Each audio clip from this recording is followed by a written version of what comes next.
Is LSU about to run down on Jimbo Fisher's commit list and take what they want as the Texas A&M season spirals? In this video, you'll get the latest LSU recruiting intel as the dust settles on that busy weekend. The Tigers not only had Aggie flip targets on campus, the number one QB, the number overall player in the 2025 class, Bryce Underwood, made it to Baton Rouge as well. LSU fans, go ahead, hit that subscribe button. We're talking LSU recruiting today.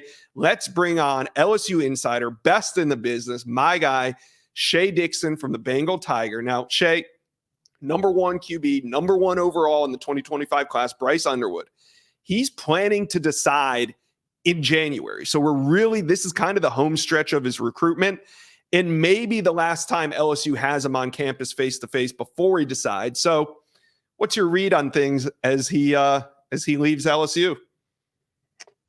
Yeah, Josh, with today's update to the on-through rankings for the 2025 class, there was no update to Bryce Underwood. He stays number one overall, number one quarterback.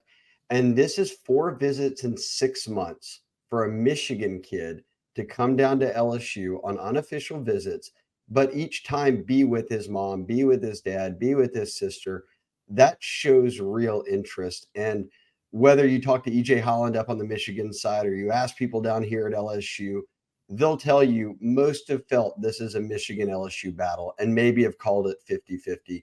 I'd be foolish, Josh, to sit here and say, I know where Bryce Underwood is going to go to college. I don't even think Underwood knows that quite yet. But when it comes to making a big impact, I'll put it this way. This was his first trip to Tiger Stadium for a game. LSU beats Auburn by 30.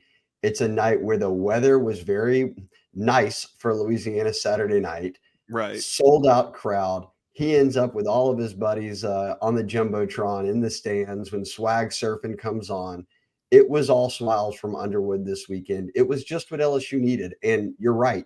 If this is the last time he comes to campus before announcing, it left on a very positive note. Now, we know who the usual suspects are in this recruitment. You got Michigan, you got Colorado, you got LSU, you got Penn State as well. Who do you think is LSU's biggest competition when it comes to Bryce Underwood in this decision that's going to be about 2 months away? I have little doubt in my mind, my gut, and from who I've spoken to, that it's Michigan. And remember, he's at Belleville. He's a little more than an hour or so away from Michigan's campus. But the one school he's visited most outside of the state of Michigan has been LSU. So we've seen that the interest is real there. There was talk very early on that he wanted to end up in the SEC. LSU is the team that is kind of out front there and has distanced themselves from the rest of the SEC in terms of recruiting Underwood. So I think this one comes down to the school that's kind of a stone's throw from home versus the school that, yes, is on the other side of the country, but Josh is at the same time putting up some of the best numbers on offense in the country. Yeah, well, I think it was the perfect game for him to attend. You talk about offensive explosiveness. He got to see that. He got a great atmosphere, and he's going to decide in a couple months. So we'll continue to cover this recruitment. Now, one recruitment that ended on Saturday night, that was edge CJ Jackson, who is from the state of Georgia, and he's fresh off a decommitment from Georgia Tech. He visited LSU this weekend. Grand opening, grand closing. Shea, take us behind the scenes on how it went down so quickly between Jackson and LSU. Well put. Grand opening, grand closing. This one didn't take long. This is the guy in CJ Jackson who had already visited LSU in the spring. He had then taken an official visit to LSU in June, but he popped for Georgia Tech. And there were a number of reasons for that as a Peach State guy. Big on education. His mom had talked a lot about that as why Georgia Tech was a big draw. But at the same time, LSU was going after Colin Simmons very heavily over the summer. And it sort of felt like CJ Jackson to fans was out of sight, out of mind. Well, for the staff, they buckled in. And CJ Jackson said LSU and Colorado were the two schools that really stuck with me, even when I committed to Georgia Tech. LSU knew he was going to reopen his process. As soon as he did publicly, they got a visit locked in for the following weekend. And again, grand opening, grand closing. This is a guy as a top 100 prospect on three, as a top number 7 edge rusher on three. LSU loves him just as much as we do. They think this is a huge addition for them out of the Peach State and gives them another top 100 prospect to add to the class. So this didn't take long. I think most figured, hey, after he decommitted from Georgia Tech, LSU is always that other school there. Yep. They identified and they executed. They get a really good player at a position of need, like you said. Now, LSU fans, we're finally here. We're going to talk about these Aggie commitments that were on campus over the weekend. And mainly, I'm talking about athlete Terry Bussey, 5-star, wide receiver Dron Miller, and Gabe Reliford, a defensive lineman. Let's talk about all three of these, starting with Terry Bussey, Shay. What's he doing back at LSU after recently committing to Texas A&M? I say the same, right, Josh? I guess enjoying a football game. A&M was obviously on the road. They lost.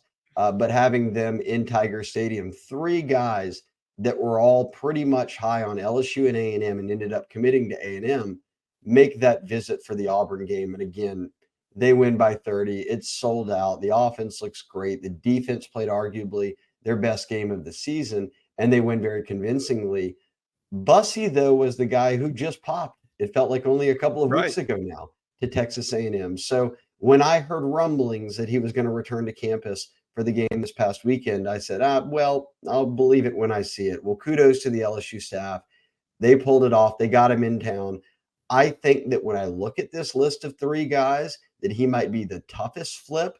But depending on who you ask, there are folks in this LSU community and circle that think that the Tigers still have a shot to pull this off. And by getting him into campus again, after making a commitment to Texas A&M, I'm not going to argue with it. I'm going to sit back and watch. So as it stands now, do they have room for Dron Miller and Gabe Reliford? And I say that because there's only so many spots, and LSU's been taking commitments. So I know they were highly coveted at the time that they committed to A&M, but does LSU have room for them? Yes, the answer to both is yes, and they want both. And I'm kind of watching, we are watching right now, Dron Miller, because Cortez Hankton, LSU's receivers coach, went to college with Dron's father. LSU at one point was considered the team to beat. He ends up committing to A&M, but making this visit is notable. So his father told the Bengal Tiger and on 3, they're going to go home, they're going to talk things over, and really make a final decision before the playoffs arrive and then early signing periods here. So Texas A&M isn't out of the water, the coast isn't clear quite yet. I think that there are people believing that LSU has picked up enough steam that a flip here could happen. So no on 3 RPM flip picks have been made at the moment we're recording this, but this week I think we keep our ear to the ground to see if whether Dron Miller locks in with A&M or does he end up flipping to LSU. Yeah, and obviously the catalyst to all this speculation is the fact that A&M in year 6 under Jimbo Fisher just does not look like they've got things headed in the right direction. We'll see how the rest of their season goes. But Shay, this leads me to what LSU fans want to know. They're hearing us talk about Aggie flips, but what about Dominic McKinley, 5-star defensive lineman, the #1 player in Louisiana? I mean, if they're going after Aggie flip targets, is Dominic McKinley one of them? Gabe Reliford, you're flipping up your commitments, Texas and Texas A&M there. This is the big one, right? Because Reliford's a Louisiana kid, and the other 2 are Texas kids. And Texas A&M got Gabe Reliford committed before LSU even offered. So when LSU's offer came in July, Gabe Reliford told me, "Hey, I am high on LSU. This is a dream offer for me." But at the same time, A&M got me first. They offered first. They put in the work, and I'm committed there. That being said, LSU's had 4 home games. He's been in town for 2 of them now. So that tells me the door is still open. And this is not just a Louisiana thing. That's a large part of it. He's an excellent football player. He's been great at Evangel, playing great again as a senior. But for LSU, Josh, it's a position of need. And Dom McKinley, who you mentioned, the state's highest ranked defensive lineman, he left. He's going to Texas, and he hasn't visited yet this year. They do only have 2 defensive linemen committed. They signed no true defensive lineman a year ago. So this sets up for a guy like Gabe Reliford to be even more important for LSU. They are going to keep pushing here. I think my key to this is moving forward, does LSU get an official visit? Because that means he would be in town with his parents for an extended amount of time over a weekend, whether it's at a game or closer to the early signing period. That's what I've got my eye on. I'd be a little surprised if a flip happened before they got him on an official visit. Yeah, and things are really starting to heat up. I mean, LSU, they're not the only team that senses blood in the water here with some of these Texas A&M commitments. So we'll see what happens. Like you said, Gabriel Reliford, got to get him back on campus for that official visit, but this probably sets things up for that. We'll see what happens. Now let's get to Texas commitment, Colin Simmons. He did an interview recently with our colleague, Sam Spiegelman, that was kind of interesting because he alluded to the fact that the LSU official visit is still on the table. So is this recruitment still alive? Because, Shay, I really haven't heard much about LSU and Colin Simmons really since Colin Simmons' commitment over the summer. Sure, that was some notable news to come out of On3. If I'm doing a buy or sell right now on LSU's chances of signing Colin Simmons, I'm still leaning sell. He's been vocal about his commitment to Texas. He did pick Texas over LSU. He named all of the reasons, including staying home, being able to be close to his mom, his brother, his family.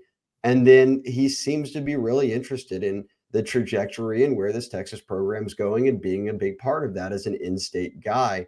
They prioritized him in a big way, and they were able to pull off the commitment. So while LSU could still get a visit out of him, while LSU does have two of his teammates and friends committed into Corian Moore and Caden Durham, I'm still a little hesitant here because I think that Simmons is still very much at this moment locked into Texas. And to bring us to where we started, that's why I think this CJ Jackson addition was so important, because LSU did go out and land a top 100 guy, a top 10 edge rusher, which is what, again, Simmons is, a 5-star edge rusher. Well, at this point, it's just baby steps with Colin Simmons. I mean, do you think that they will get him back on campus for an official visit? I'm not ready to say for sure, but look, if Colin's saying it, then I'll take him at his word. And if that happens, that'll come in October, and you're getting closer to signing day by then, and maybe we have a better feel for it. But for now, I think that I consider him to be a Texas commitment until further notice. All right. Well, the Bengal Tiger has all the intel because there was even more prospects on campus than we have time to cover. Thank you to Shay Dixon for stopping by the Inside Scoop on a busy LSU recruiting weekend. Appreciate you, Shay. Yeah, thanks for having me on, Josh. Thank you for watching. If you enjoyed that content, be sure to subscribe to the On3 Recruits channel. We have a new page dedicated only to recruiting. Go ahead and hit that subscribe button right now.